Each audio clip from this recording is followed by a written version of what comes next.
Pemirsa, Anda kembali bergabung bersama kami di Metro TV dan kali ini bersama saya Jason Sambo. Pemirsa, Partai Hanura kembali menggelar rapat pimpinan nasional atau Rapimnas pertama di Kuta Hotel Bali dan ini berlangsung mulai tanggal 4 hingga 6 Agustus 2017. Dan dalam Rapimnas pertama kali ini juga turut hadir Presiden Republik Indonesia Joko Widodo, sejumlah Menteri Kabinet Kerja, sejumlah kader partai dan juga simpatisan. Lalu kemudian apa saja poin-poin penting yang disampaikan dalam Rapimnas kali ini? Berikut akan kami hadirkan cuplikan pidato dari Ketua Umum DPP Partai Hanura, Usman Sabtaodang. Assalamualaikum warahmatullahi wabarakatuh. Salam sejahtera, Om Swastiastu, Namo Buddhaya. Bangkit, jaya, menang. Yang kami cintai dan kami banggakan, yang selalu bersama kita, Bapak Presiden Republik Indonesia Joko Widodo. Pertama-tama marilah kita panjatkan rasa puji syukur kehadirat Tuhan Yang Maha Esa. Karena pada hari ini kita semua dapat hadir dalam keadaan sehat dan tetap semangat membangun NKRI. Saya berdoa semoga kita semua tetap diberi kekuatan dalam mewujudkan keadilan sosial bagi seluruh rakyat Indonesia. Indonesia ini dibangun oleh semua, untuk semua, bukan oleh sekelompok untuk golongan tertentu. Bapak Presiden yang kami cintai, serta undangan sekalian yang berbahagia. Sebagai partai yang dalam berpolitiknya selalu mendasarkan diri pada hati nurani, maka Partai Hanura akan terus berupaya dalam menjaga komitmen dan konsisten atas sikap politiknya. Jika dalam momentum Pilpres yang lalu, kita adalah partai pengusung Jokowi JK,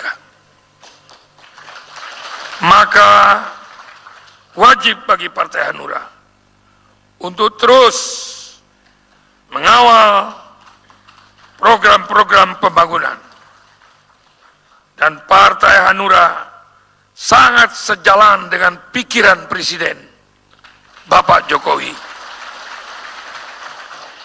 Dukungan itu juga kita berikan terhadap sikap pemerintah yang membubarkan ormas-ormas yang tujuannya memperjuangkan dan tidak sesuai dengan Pancasila dan Undang-Undang Dasar Negara Republik Indonesia tahun 1945. Jangan pernah takut. Bagi Partai Hanura, Pancasila ideologi adalah final. Bapak Presiden, tadi malam kami bertemu dengan seluruh ketua-ketua DPD kader seluruh Indonesia sampai larut malam. Kesimpulannya, saya diperintahkan membacakan ini, sikap dari Dewan Perwakilan Daerah beserta seluruh Partai Hanura dari 34 provinsi menyatakan mencalonkan kembali Bapak Presiden Republik Indonesia Joko Widodo 2024 sampai dengan 2024.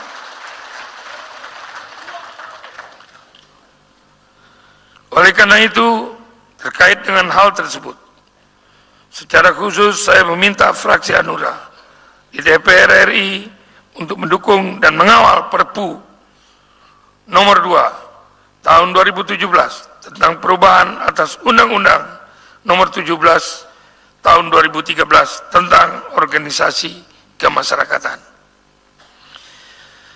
Sebagai partai yang tergabung dalam koalisi di pemerintahan, Partai Hanura tidak akan pernah melakukan perbuatan-perbuatan yang bersifat menjegal teman seiring, apalagi menggunting dalam selimut.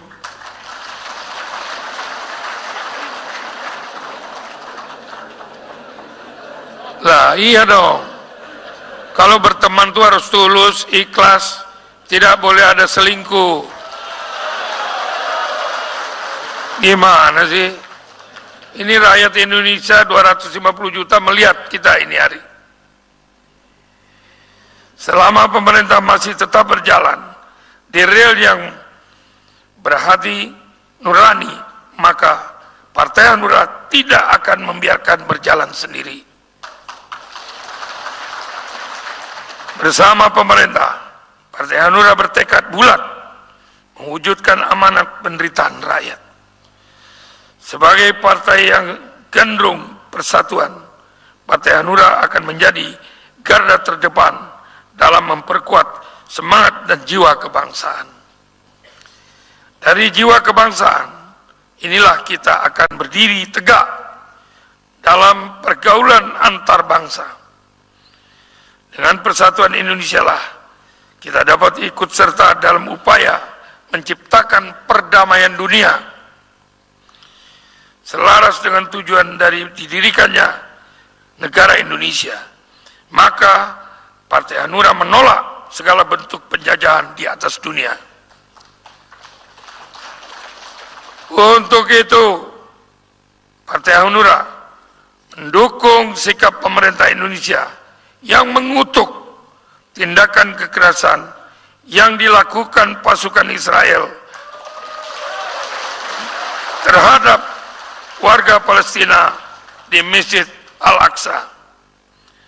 Politik bebas aktif Indonesia perlu diwujudkan dengan cara menggalang dukungan internasional guna mengakhiri pendudukan Israel atas Masjid Al-Aqsa.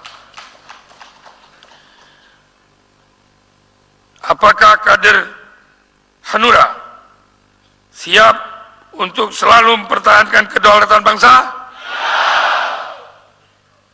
Bangkit, jaya, menang.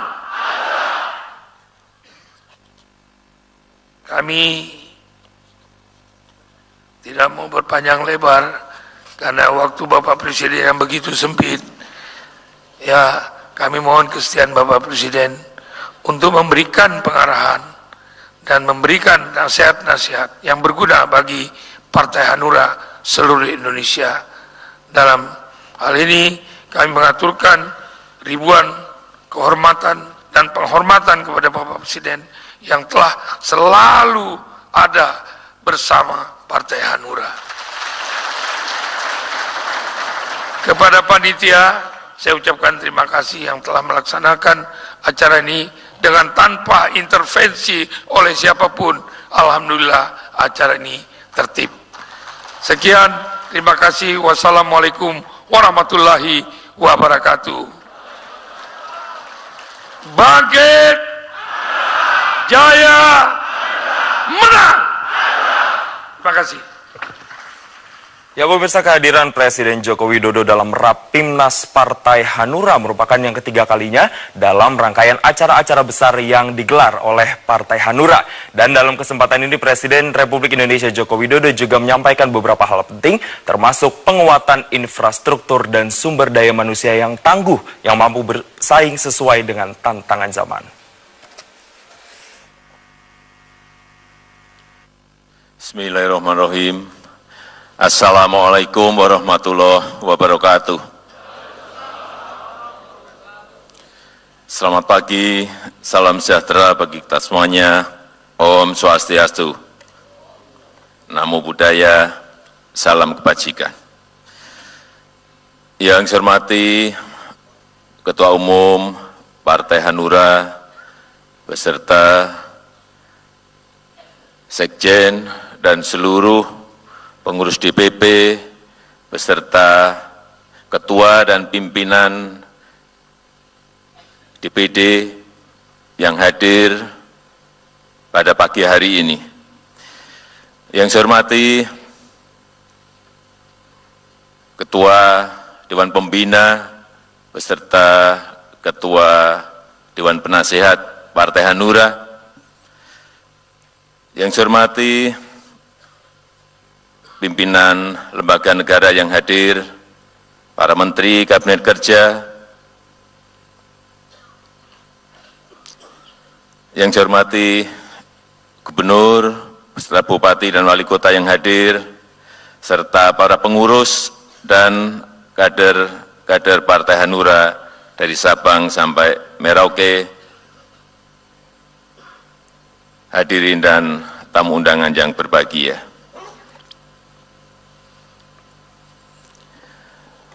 Saya datang sudah 3 kali ke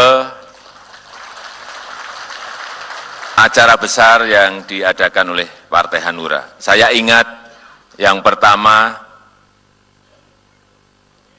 di Bambu Apus saat Munas khusus, kemudian yang kedua di Sentul saat pelantikan pengurus, kemudian yang sekarang di Rapimnas pertama Partai Hanura. Oleh sebab itu, saya juga saya nggak mau kalah dengan Pak Osman Sabta, ingin meneriakkan bangkit,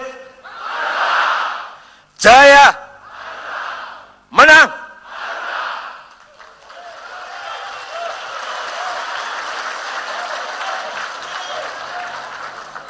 Tapi teriakannya lebih kenceng Pak Osman.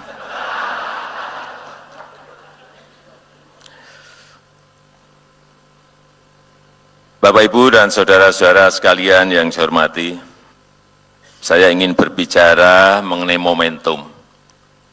Sekarang ini momentum pertumbuhan ekonomi kita pada posisi yang sangat baik kalau dibandingkan dengan negara-negara yang lain. Momentum seperti ini harus kita gunakan, harus kita manfaatkan sebaik-baiknya. Yang kedua juga ada momentum kepercayaan masyarakat terhadap pemerintah. Ini survei yang dilakukan oleh Gallup Woodpoll dan OECD yang menempatkan Indonesia pada peringkat pertama di antara negara-negara yang lain. Dinilai pada angka 80, setelah itu Swiss juga 80, setelah itu 73, India dan Luxembourg berikutnya. Kepercayaan dan momentum seperti ini harus kita gunakan. Jangan sampai justru di dalam sendiri kita, di dalam negeri, justru ada pesimisme. Padahal masyarakat luar memandang kita dan iri terhadap pertumbuhan dan kepercayaan yang begitu sangat baik yang diberikan oleh masyarakat. Oleh sebab itu, saya ingin mengingatkan kepada kita semuanya, jangan sampai kita ini terjebak pada pesimisme yang kita buat sendiri. Hati-hati.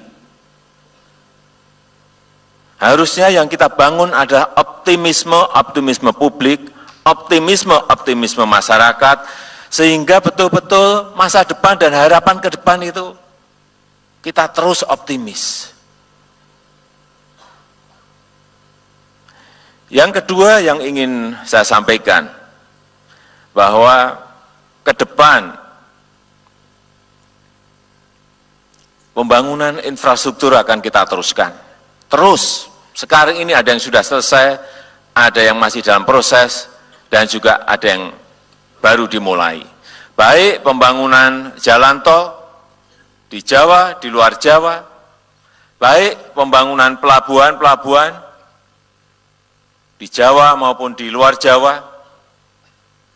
Ada Kuala Tanjung, ada Makassar Newport, sebentar lagi akan dimulai di Pelabuhan Sorong, Pelabuhan Tanjung Priok. Kemudian juga pembangunan jalur kereta api di luar Jawa, di Sumatera, kemudian di Sulawesi, akan terus kita lakukan. Pembangunan airport, baik pembangunan baru di pulau-pulau terpencil maupun perluasan, untuk apa? Ini adalah untuk mempersiapkan daya saing kita, competitiveness kita, dalam rangka persaingan global yang memang mau tidak mau harus kita hadapi.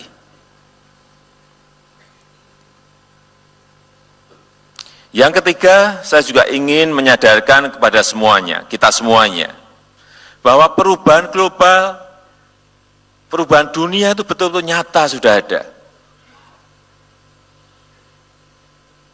Perlu saya mengingatkan kepada kita semuanya, bahwa 5 tahun yang akan datang, 10 tahun berikutnya yang akan datang,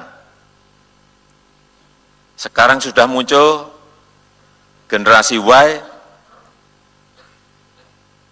generasi Y, yang nanti 5-10 tahun lagi akan mempengaruhi pasar, akan mendrive pasar, akan mempengaruhi landscape politik, akan mempengaruhi landscape ekonomi kita.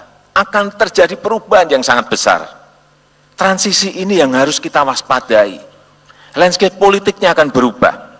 Karena generasi Y ini, generasi Y ini akan mempengaruhi landscape ekonomi dan landscape politik. Mereka nantinya sudah tidak membaca koran. Mereka nantinya tidak melihat TV lagi.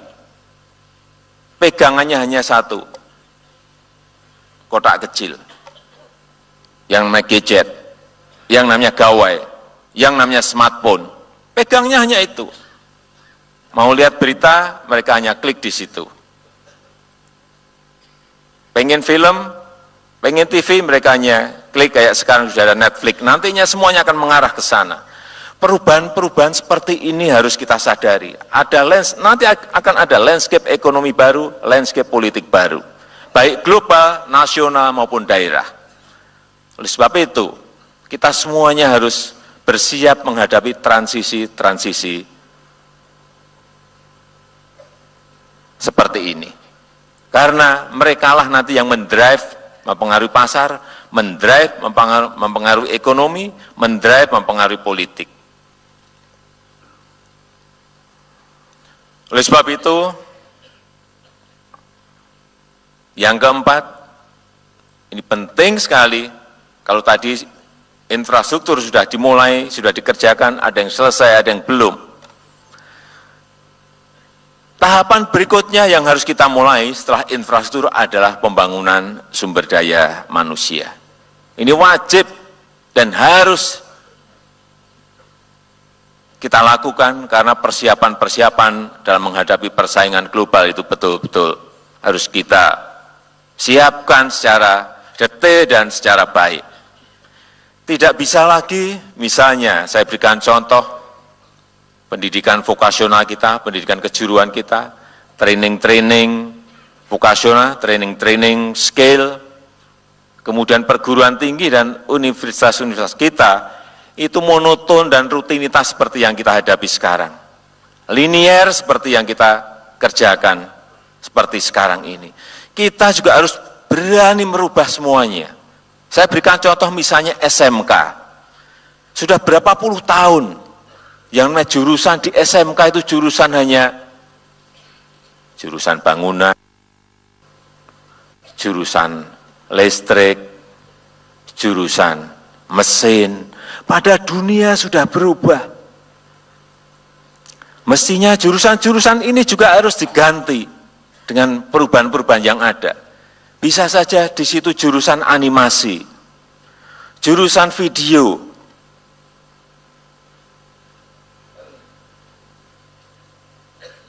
jurusan retail misalnya. Kenapa tidak? Jurusan mekatronika. Karena memang dunia sudah berubah. Kemudian di perguruan tinggi kita, sudah berapa puluh tahun kita, selalu jurusannya adalah jurusan-jurusan yang itu-itu saja. Jurusan ekonomi pasti ada, Betul. Jurusan hukum pasti ada. Jurusan sospol pasti ada. Tidak pernah kita berani detail masuk ke hal-hal yang dibutuhkan sekarang ini. Kita terlalu linier, terlalu rutinitas. Padahal perubahan-perubahan ini sangat cepat sekali. Saya sering menyampaikan, Elon Musk sudah berbicara masalah Hyperloop, sudah berbicara masalah Tesla, sudah berbicara masalah SpaceX. Kita belum berganti dan berubah perguruan tinggi kita. Mestinya fakultas-fakultas mulai masuk ke hal-hal yang memang dibutuhkan oleh masyarakat, hal yang dibutuhkan oleh industri, hal yang dibutuhkan oleh pasar, hal-hal yang dibutuhkan oleh negara. Misalnya masalah fakultas. Kenapa tidak ada fakultas Human Resources Management? Mengapa tidak ada fakultas logistik? Mengapa tidak ada fakultas retail platform? Di luar sana sudah berubah seperti itu. Kenapa tidak ada fakultas khusus mengenai packaging? Mengapa tidak ada fakultas mengenai e-sport? Mengapa tidak ada fakultas mengenai green building misalnya? Karena memang dunia sudah berubah. Kalau kita tidak mau berubah seperti itu, sangat berbahaya sekali kita kalah dalam persaingan global. Kalau kita masih berkutat pada rutinitas, berkutat hal yang linier, tidak berani melakukan terobosan-terobosan, bisa kita betul-betul ditinggal oleh zaman dan kalah dalam persaingan global. Inilah yang perlu saya ingatkan, bahwa perubahan-perubahan itu mau tidak mau harus kita hadapi dengan sebuah mindset, dengan sebuah pola pikir baru, dengan sebuah manajemen baru, sehingga setiap perubahan-perubahan itu lincah dan selalu bisa kita ikuti. Saya selalu menyampaikan kepada para menteri, agar regulasi-regulasi yang menghambat, regulasi-regulasi yang tidak memberikan kecepatan kita dalam bertindak itu hilangkan saja, hapus saja, ganti dengan hal-hal kebijakan-kebijakan yang baru, regulasi-regulasi yang baru, sehingga kita fleksibel. Saya sudah menyampaikan kepada Mendikbud juga misalnya, agar kita ini memiliki sebuah fleksibilitas sehingga bisa merespon setiap perubahan-perubahan yang ada di dunia. Mendikbud, mendikti itu harus sangat responsif terhadap perubahan-perubahan yang ada di global maupun perubahan-perubahan yang kita hadapi di negara kita. Saya kira itu yang bisa saya sampaikan pada kesempatan yang baik ini. Saya mengucapkan terima kasih kepada Partai Hanura yang selalu mendukung kebijakan-kebijakan pemerintah tanpa kita minta, dan kita harapkan ke depan dukungan-dukungan terhadap program-program pemerintah yang kita laksanakan, semoga semuanya bisa berjalan dengan baik.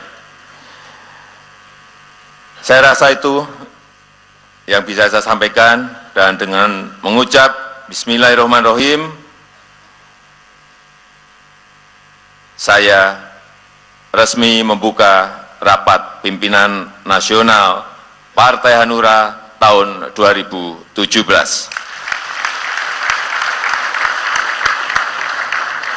Bangkit, jaya, menang. Terima kasih. Wassalamualaikum warahmatullahi wabarakatuh. Om Santi Santi Santi Om. Mohon berkenan Bapak Presiden tetap berada di panggung. Kami silakan mendampingi Ketua Umum Dewan Pimpinan Pusat Partai Hanura, Ketua Dewan Pembina Partai Hanura, dan Sekretaris Jenderal Dewan Pimpinan Pusat Partai Hanura.